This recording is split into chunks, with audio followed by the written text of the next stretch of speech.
قیوم نظامی صاحب کی کتاب معاملات رسول کا آج ہم باب نمبر 7 پڑھیں گے۔ ظہور نبوت۔ حضور اکرم صلی اللہ علیہ وآلہ وسلم ظہور نبوت سے پہلے بیت اللہ سے 2 میل کے فاصلے پر کوہ حرا کے غار میں جایا کرتے اور گوشہ نشین ہو کر اپنے رب اور کائنات کے بارے میں غور و فکر کیا کرتے۔ ایک مغربی محرخ نے حضور اکرم صلی اللہ علیہ وآلہ وسلم کے اس تجربے کو ان الفاظ میں بیان کیا ہے۔ سفر و حضر میں ہر جگہ محمد صلی اللہ علیہ وآلہ وسلم کے دل میں ہزاروں سوال بیدار ہوتے تھے۔ میں کیا ہوں؟ یہ غیر متناہی عالم کیا ہے؟ نبوت کیا شے ہے؟ میں کن چیزوں کا اعتقاد کروں؟ کیا کوہ حرا کی چٹانوں، کوہ طور کی سر بفلک چوٹیوں، کھنڈروں اور میدانوں میں سے کسی نے ان سوالوں کا جواب دیا؟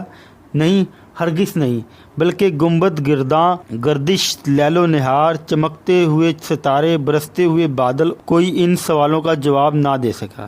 ایسی ہی کیفیت حضرت ابراہیم علیہ السلام پر بھی گزر چکی تھی، جنہوں نے باری باری سورج، چاند، ستاروں کی حقیقت پر غور کیا اور نتیجے پر پہنچے کہ ان میں سے کوئی بھی کائنات کا رب نہیں ہو سکتا۔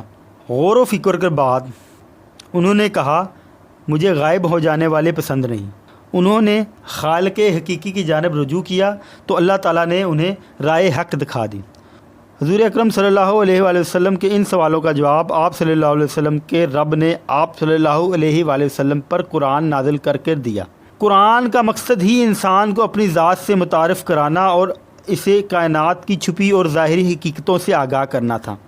حضور اکرم صلی اللہ علیہ وآلہ وسلم اکثر پانی اور ستو لے کر غار حرا میں جایا کرتے اور واپسی پر خانہ کعبہ کا طواف کرتے۔ بعثت سے 7 برس پہلے حضور اکرم صلی اللہ علیہ وآلہ وسلم کو روشنی اور چمک نظر آنے لگی تھی، جسے دیکھ کر آپ صلی اللہ علیہ وسلم کو تسکین ہوتی۔ حضرت عائشہ رضی اللہ تعالیٰ عنہا نے فرمایا کہ رسول اللہ صلی اللہ علیہ وآلہ وسلم پر وحی کا آغاز سچے خوابوں سے ہوا۔ جو خواب حضور اکرم صلی اللہ علیہ وسلم رات کو دیکھتے، اس کی تعبیر دن کو ہو بہو صبح کے اجالے کی مانند سامنے آ جاتی۔ جب اللہ تعالیٰ نے اظہار نبوت کا ارادہ کر لیا اور حضور اکرم صلی اللہ علیہ وسلم مکہ سے دور جنگلوں اور پہاڑوں کی وادی میں قضائے حاجت کے لیے تشریف لائے جاتے تو وہاں پر درخت اور پتھر السلام علیکم یا رسول اللہ صلی اللہ علیہ وسلم کہتے۔ حضور اکرم صلی اللہ علیہ وسلم ادھر ادھر دیکھتے تو آپ صلی اللہ علیہ وسلم کو درختوں اور پتھروں کے سوا کچھ نظر نہ آتا۔ پہلی وحی 14 اگست 610 کی مبارک رات تھی۔ حضور اکرم صلی اللہ علیہ وآلہ وسلم اپنی عمر کے 40 سال پورے کر چکے اور حسب معمول غار حرا میں مصروف غور و فکر تھے کہ بخاری اور مسلم جیسی معتبر اور مستند احادیث کے مطابق ایک فرشتہ حاضر ہوا اور آپ صلی اللہ علیہ وآلہ وسلم سے کہا، پڑھیے۔ آپ نے جواب دیا، میں پڑھنا نہیں جانتا۔ فرشتے نے دوبارہ حضور اکرم صلی اللہ علیہ وآلہ وسلم کو سینے سے لگا کر بھینچا اور کہا، پڑھیے۔ اس بار حضور اکرم صلی اللہ علیہ وسلم نے فرمایا، کیا پڑھوں؟ فرشتے نے تیسری بار حضور اکرم صلی اللہ علیہ وآلہ وسلم کو سینے سے لگا کر بھینچا اور کہا، پڑھیے اپنے رب کے نام سے جس نے عالم کو پیدا کیا، جس نے پیدا کیا انسان کو جمے ہوئے خون سے۔ پڑھیے، آپ کا رب بڑا کریم ہے، جس نے علم سکھایا قلم کے وسیلے سے۔ اسی نے سکھایا انسان کو جو وہ نہیں جانتا تھا۔ ان آیات کے نزول کے بعد حضور اکرم صلی اللہ علیہ وآلہ وسلم کی طبیعت بوجھل ہو گئی اور ان کو خوف لاحق ہو گیا کہ وہ نبوت کی اس قدر بھاری ذمہ داری کیسے پوری کر سکیں گے، مگر رب کائنات نے آپ صلی اللہ علیہ وسلم کو یہ بھاری بوجھ اٹھانے کے لیے تیار کر رکھا تھا۔ یہ ارشاد فرما کر اپنے محبوب کی شان اور عظمت میں اضافہ کر دیا تھا، اگر ہم یہ قرآن کسی پہاڑ پر نازل کرتے تو تم دیکھتے وہ اللہ کے خوف سے دبا جاتا اور پھٹ پڑتا۔ یہ مثالیں ہم لوگوں کے لیے بیان کرتے ہیں تاکہ وہ غور و فکر کریں۔ حضور اکرم صلی اللہ علیہ وآلہ وسلم کا اندرون ایمانت اور صداقت جیسے لافانی سچے جذبوں سے منور اور مستحکم تھا۔ وہ روحانی اور جسمانی لحاظ سے قرآن پاک کا طاقتور عظیم بوجھ اٹھانے کی طاقت رکھتے تھے۔ حضور اکرم صلی اللہ علیہ وآلہ وسلم بھاری دل اور مختلف سوچوں کے ساتھ گھر جانے کے لیے غار حرا سے باہر نکلے۔ غار حرا سے اپنے گھر تک حضور اکرم صلی اللہ علیہ وسلم جس کیفیت میں مبتلا رہے، اس کا اظہار خود حضور اکرم صلی اللہ علیہ وسلم نے اپنی زوجہ حضرت خدیجہ سے کیا۔ یہ کیفیت مورخ طبری نے مستند حوالوں کے ساتھ ان الفاظ میں بیان کی ہے۔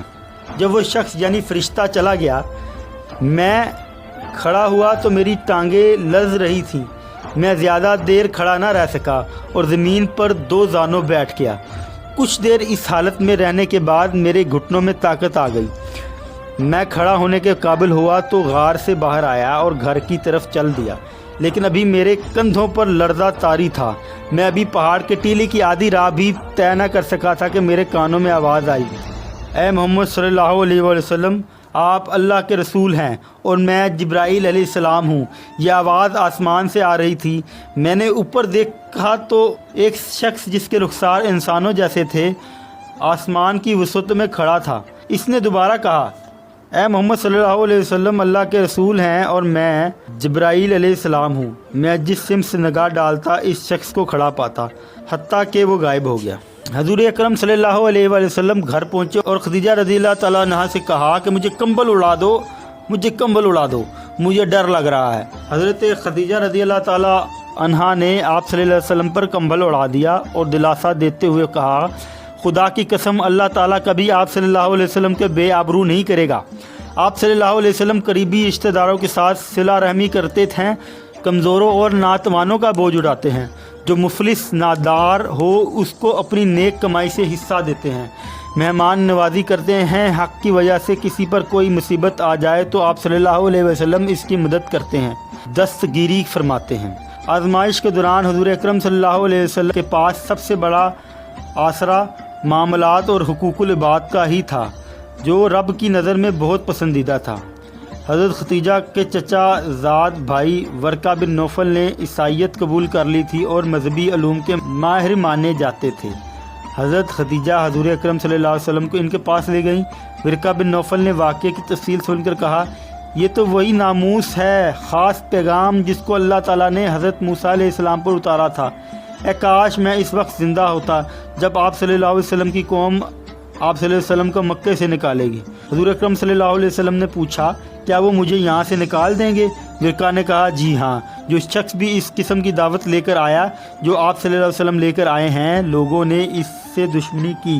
اگر مجھے آپ صلی اللہ علیہ وسلم کا وہ دن دیکھنا نصیب ہوا تو میں آپ صلی اللہ علیہ وسلم کی پرزور مدد کروں گا۔ اس تجربے کے بعد کچھ عرصے کے لیے جبرائیل علیہ السلام حضور علیہ وسلم کو دکھائی نہ دیے۔ اس میں کیا حکمت تھی، سیرت نگاروں نے اپنے تجزیے پیش کیے ہیں۔ یہ وقفہ حضور اکرم صلی اللہ علیہ وسلم کو غور و فکر کرنے اور جسمانی اور ذہنی بوجھ سے باہر نکالنے کے لیے دیا گیا تھا۔ اس دوران حضور اکرم صلی اللہ علیہ وسلم فکر مند ہو جاتے اور سوچنے لگتے کہ غار حرا کا تجربہ شاید ان کا وہم اور گمان تھا، یا شاید ان کا رب ناراض ہو گیا ہے۔ صحیح بخاری میں ایک روایت کے مطابق وحی بند ہو گئی، جس سے رسول اللہ صلی اللہ علیہ وسلم اس قدر غمگین ہو گئے کہ کئی بار بے قراری کے عالم میں بلند و بالا پہاڑ کی چوٹیوں پر تشریف لے گئے، لیکن جب کسی پہاڑ کی چوٹی پر پہنچے تو حضرت جبرائیل علیہ السلام نمودار ہوتے اور فرماتے، اے محمد صلی اللہ علیہ وآلہ وسلم، اللہ کے رسول پر حق ہیں۔ اس وجہ سے آپ صلی اللہ علیہ وسلم کا اضطراب تھم جاتا اور قرار آ جاتا۔ ایک روز آپ صلی اللہ علیہ وسلم سوچوں میں مگن کوہ حرا کی جانب چلے جا رہے تھے کہ آسمان کی طرف سے آواز آئی۔ آپ نے آسمان کی جانب نگاہ اٹھا کر دیکھا تو خلا میں ایک کرسی معلق تھی، اس پر وہی فرشتہ بیٹھا تھا جو غار حرا میں آپ صلی اللہ علیہ وسلم کے پاس آیا تھا۔ آپ صلی اللہ علیہ وسلم پر لرزہ طاری ہو گیا اور اس حالت میں گھر پہنچے اور حضرت خدیجہ سے کہا، مجھے چادر اڑا دو، مجھے چادر اڑا دو۔ آپ صلی اللہ علیہ وسلم لیٹ گئے اور اللہ تعالیٰ نے وحی کا رکا ہوا سلسلہ دوبارہ جاری کر دیا۔ اے چادر اوڑھ کر لیٹنے والے، اٹھیے اور لوگوں کو خبردار کیجیے اور اپنے رب کی بڑائی کا اعلان کیجیے۔ اپنا لباس پاک رکھیے، گندگی سے دور رہیے، احسان کسی فائدہ کی خاطر نہ کیجیے اور اپنے رب کے لیے صبر کیجیے۔ قرآن پاک کی یہ آیت انسان کے لیے ایک بنیادی اور اہم پیغام ہے، جس میں رب کی عظمت اور صفائی اور پرخلوص احساس اور صبر کرنے کی دعوت دی گئی ہے۔ انسان اگر اس پہلی وحی پر ہی عمل کر سکے تو ان کی دنیا اور آخرت دونوں سنور سکتے ہیں۔ رب نے انسانوں کو اللہ کی عظمت کے قرار اور عمل صالح کا حکم دیا۔ اللہ تعالیٰ نے باور کروا دیا کہ تبلیغ دین کی راہ میں سخت مشکلات پیش آئے گی اور لالچ بھی دیا جائے گا، لہذا صبر اور استقامت کی تلقین کی۔ قرآن پاک میں اللہ تعالیٰ نے حضور اکرم صلی اللہ علیہ وسلم کے ابتدائی حالات کے بارے میں فرمایا، کیا اس نے تم کو یتیم نہیں پایا اور پھر ٹھکانہ فراہم کیا، اور تمہیں ناواقف راہ پایا پھر ہدایت بخشی، اور تمہیں نادار پایا اور پھر مالدار کر دیا، لہذا یتیم پر سختی نہ کرو اور سائل کو نہ جھڑکو اور اپنے رب کی نعمت کا اظہار کرو۔ حضور اکرم صلی اللہ علیہ وسلم یتیم تھے، مگر اللہ تعالیٰ ان کی پرورش کے اسباب پیدا کرتا رہا۔ دادا اور چچا آپ صلی اللہ علیہ وسلم کی سرپرستی کرتے رہے، اگرچہ وہ مالی طور پر کمزور تھے۔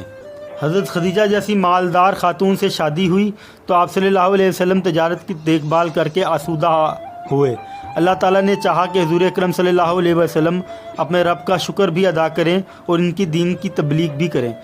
حضرت خدیجہ نے سب سے پہلے حضور اکرم صلی اللہ علیہ وسلم کی گواہی دی۔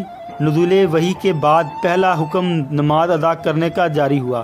جبرائیل علیہ السلام نے حضور اکرم صلی اللہ علیہ وآلہ وسلم کو وضو کرنے اور نماز ادا کرنے کا طریقہ سکھایا اور آپ صلی اللہ علیہ وآلہ وسلم کی مائیت میں نماز ادا کی۔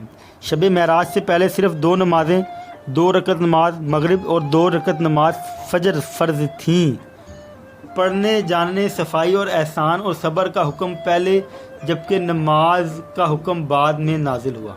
احسان کے بارے میں ایک اور ارشاد ربانی ہے، جو لوگ اپنے مال اللہ کی راہ میں خرچ کرتے ہیں پھر احسان نہیں جتاتے، نہ احسان جتا کر دکھ دیتے ہیں، ان کا اجر ان کے رب کے پاس ہے اور ان کے لیے کسی رنج اور خوف کا موقع نہیں۔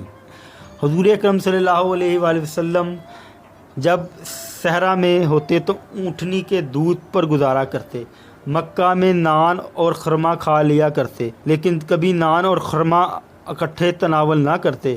آپ فرماتے کہ پیٹ بھرنے کے لیے ان میں سے ایک ہی کافی ہے، دونوں کا باہم کھایا جانا اسراف ہے۔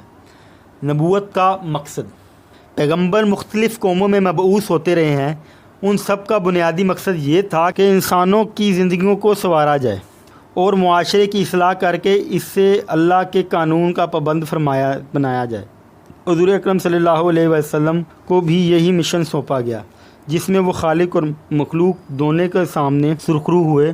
ارشاد ربانی ہے، در حقیقت اہل ایمان پر اللہ نے یہ بہت بڑا احسان کیا ہے کہ ان کے درمیان خود انہی میں سے ایک ایسا رسول اٹھایا جو اس کی آیات انہیں سناتا ہے، ان کی زندگیوں کو سنوارتا ہے اور ان کو کتاب و حکمت کی تعلیم دیتا ہے، حالانکہ اس سے پہلے یہی لوگ سری گمراہیوں میں پڑے ہوئے تھے۔ قرآن کی کئی آیات میں اللہ تعالیٰ نے بعثت انبیاء کا مقصد ان الفاظ میں بیان فرمایا، ہم نے اپنے رسول کو روشن دلائل دے کر بھیجا اور ہم نے ان کے ساتھ کتاب کو اور انصاف کرنے کے حکم کو نازل کیا تاکہ لوگ اعتدال پر قائم رہیں، اور ہم نے لوہے کو پیدا کیا جس میں شدید سختی ہے اور لوگوں کے لیے اور بھی طرح طرح کے فائدے ہیں۔ انصاف اور اعتدال 2 ایسے بنیادی اصول ہیں جو انسان اور معاشرے کو متوازن اور پرامن بنا سکتے ہیں۔ وہی اللہ ہے جس نے اپنے رسول صلی اللہ علیہ وسلم کو ضابطہ ہدایت اور دین حق دے کر اس غرض سے بھیجا ہے کہ وہ ہر دین کے مقابلے میں اسے پوری انسانی زندگی پر غالب کر دے، اگرچہ یہ مشرکوں کو کتنا ہی ناگوار کیوں نہ ہو۔ قرآن پاک میں رب تعالیٰ نے رسول اللہ صلی اللہ علیہ وسلم کی بعثت کے 4 مقاصد بیان فرمائے ہیں: تلاوت آیات، تزکیہ نفس، تعلیم کتاب اور تعلیم حکمت۔ سورہ جمعہ کی آیت نمبر 2 میں ارشاد ربانی ہے، وہی ہے جس نے امی لوگوں میں انہی میں سے ایک رسول بھیجا جو ان کے سامنے اس کی آیتوں کی تلاوت کریں اور ان کو پاکیزہ بنائیں اور انہیں کتاب و حکمت کی تعلیم دیں، جبکہ وہ اس سے پہلے کھلی گمراہی میں پڑے ہوئے تھے۔ حضور اکرم صلی اللہ علیہ وسلم نے قریش کے ایک وفد سے گفتگو کرتے ہوئے فرمایا، تم اگر میری وہ دعوت قبول کر لو جسے میں پیش کر رہا ہوں تو اس میں تمہاری دنیا اور آخرت دونوں کی بہتری ہے۔ علم و تعلیم، جو لوگ اسلام کو تلوار کے ساتھ جوڑتے ہیں وہی پہلی وحی پر غور کریں جس میں تلوار نہیں بلکہ قلم پر زیادہ زور دیا گیا۔ اس کے باوجود کہ حضرت محمد صلی اللہ علیہ وآلہ وسلم امی تھے، ان پر نازل ہونے والی اولین آیات قلم اور علم کے بارے میں تھیں۔ اسلام کے علاوہ اور کوئی دین علم اور تعلیم کو اس قدر اہمیت نہیں دیتا۔ پہلی وحی کے ذریعے نازل ہونے والی آیات کی بنا پر مسلمانوں کے ایک گروہ نے تعلیم کو واجبات دین میں سے قرار دیا۔ ان کا عقیدہ تھا کہ ایک مسلمان جس طرح نماز پڑھتا ہے، روزے رکھتا ہے، اسی طرح وہ تعلیم بھی حاصل کرے۔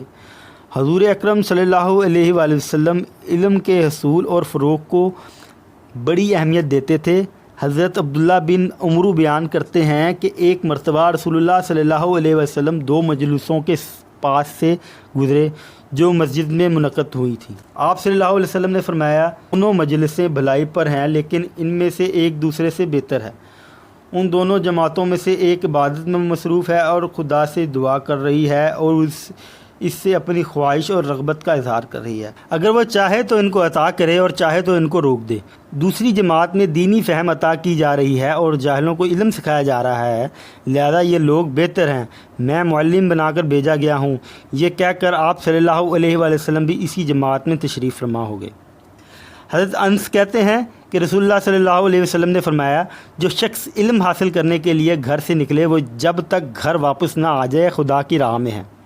ایک اور حدیث کے مطابق حضور اکرم صلی اللہ علیہ وآلہ وسلم نے علم کے حصول کی اہمیت اور عالم کی فضیلت کے بارے میں فرمایا، جو شخص علم کی طلب کے لیے سفر اختیار کرے، اللہ اس کو بہشت کے راستے پر چلاتا ہے اور فرشتے اس پر پروں کا سایہ ڈالتے ہیں، اور عالم کے لیے ہر وہ چیز جو آسمانوں میں اور زمین پر ہے استغفار کرتی ہیں۔ عالم کی فضیلت عابد پر ایسی ہے جیسے 14ویں رات کا چاند ستاروں پر فضیلت رکھتا ہے۔ عالم پیغمبروں کے وارث اور جانشین ہیں، اور انبیاء کا ورثہ دنیا اور درہم نہیں ہے، بلکہ اس کا ورثہ علم ہے جس کا وارث عالم کو بنایا گیا ہے۔ جس شخص نے علم حاصل کیا اس نے کامل حصہ پایا۔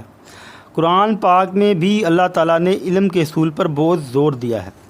جس طرح ہم نے تمہارے اندر خود تم ہی میں سے ایک رسول بھیجا جو تمہیں ہماری آیات پڑھ کر سناتا ہے، تمہارا تزکیہ کرتا ہے اور تمہیں کتاب و حکمت کی تعلیم دیتا ہے، کیا اندھا اور آنکھوں والا دونوں برابر ہو سکتے ہیں؟ آپ فرمائیں، اے پروردگار میرے علم میں اضافہ فرما۔ آپ کہہ دیں کہ کیا علم والے اور بے علم برابر ہیں؟ حضور اکرم صلی اللہ علیہ وآلہ وسلم نے خدا کے فرمان کے مطابق تعلیم پر خصوصی توجہ دی۔ جب مکہ میں مدینہ کے کچھ لوگوں نے اسلام قبول کیا تو آپ صلی اللہ علیہ وآلہ وسلم نے معصب بن عمیر کو معلم کی حیثیت میں مدینہ روانہ کر دیا تاکہ وہ مدینہ کے نو مسلموں کو دین کی تعلیم سے آراستہ کر دے۔ مدینہ منورہ میں مسجد نبوی کی تعمیر کے وقت کچھ حجرے بے گھر اور نادار مسلمانوں کے لیے تعمیر کیے گئے جنہیں صفا کا نام دیا گیا۔ حجرے رہائش اور تعلیم دونوں مقاصد کے لیے استعمال کیے جاتے تھے۔ مسجد نبوی کے اس حصے کو رہائشی جامعہ کا نام بھی دیا جا سکتا ہے، جس میں طلباء کو بنیادی نوعیت کی تعلیم دی جاتی، وہ قرآن پڑھنا سیکھتے اور دین کی ابتدائی اور بنیادی مسائل کے بارے میں معلومات حاصل کرتے۔ جنگ بدر کے قیدیوں میں کئی نادر اور مفلس قیدی بھی تھے جو تاوان ادا کرنے کے قابل نہ تھے۔ انہیں آزادی کے عوض 10 مسلمان کو پڑھنا لکھنا سکھانے کی ذمہ داری سونپی گئی۔ ظاہر ہے کفار مکہ نے دنیاوی تعلیم ہی دی ہوگی۔ حضور اکرم صلی اللہ علیہ وسلم نے کاتب وحی حضرت زید بن ثابت کو ہدایت کی کہ وہ عبرانی زبان سیکھے تاکہ یہودیوں کے ساتھ خط و کتابت میں آسانی ہو۔ گویا صحابہ کو عربی کے علاوہ دوسری زبانیں سیکھنے کی بھی ترغیب دی گئی۔ حضور اکرم صلی اللہ علیہ وسلم نے مختلف علاقوں کے گورنروں کے لیے جو ہدایت نامے جاری کیے، ان میں تعلیم کی سہولیت فراہم کرنے کی ہدایت بھی شامل تھی۔ حضور اکرم صلی اللہ علیہ وسلم کی معروف حدیث ہے، علم حاصل کرو چاہے اس کے لیے چین جانا پڑے۔ کنز الامان۔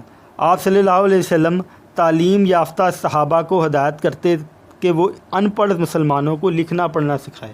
آپ صلی اللہ علیہ وآلہ وسلم نے فرمایا، اللہ تعالیٰ کے نزدیک جو لوگ قیامت کے دن بہت برے درجے کو پہنچنے والے ہیں، ان میں سے ایسا عالم ہوگا جس کے علم سے کسی کو فائدہ نہ پہنچے۔ اس حدیث کی روح سے ہر پڑھے لکھے انسان کا فرض ہے کہ وہ ان پڑھ انسانوں کو لکھنا پڑھنا سکھائے۔ علم حاصل کرنا اللہ تعالیٰ کے نزدیک نماز، روزہ، حج، جہاد سے افضل ہے۔